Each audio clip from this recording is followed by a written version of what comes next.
Pirmiausia, tai nesiskūs. Nereikia aplinkiniams eiti ir skūstis, kaip man yra blogai, kaip manęs nesupranta, kaip man yra sunku. Tie aplinkiniai negali jums padėti, dėl to jums ir nepadeda tie žodžiai, kaip jie gali padėti.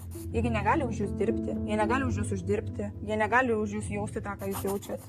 Tik tai galima pablevizgoti kažką, tai daugiau optimizmo, viskas gerai, viskas ten normaliai yra, ko tu čia, ne? Niekas negali lysti jūsų vidų, jūsų kailį ir niekas negali suprasti taip, kaip jūs jaučiatės. Čia taip pat kaip mama sėdinti namie su vaikais, sako, tu vis sėdi su vaikais, tai ką tu ten veikė, kur tu čia pavargsti, kokia čia tau depresija dabar reiktų, tai, žodžiu, ką tu čia nusišnekė. Tai irgi tas pats, nei vienas tas, kuris nesėdėjo su vaikais, nežino, kas tai yra. Mes daugelis žinom, kas tai yra darbas, bet daugelis irgi nežinom, ką tai reiškia, pavyzdžiui, anglių kasyklai dirbti, ne? Ir niekada nesužinosim. Tai vėl priklausomai nuo kiekvieno žmogaus. Tai jūs niekas negali lysti, jūsų niekas negali suprasti ir jums niekas negali nei patarti, nei paaiškinti, niekaip. Todėl pirmas dalykas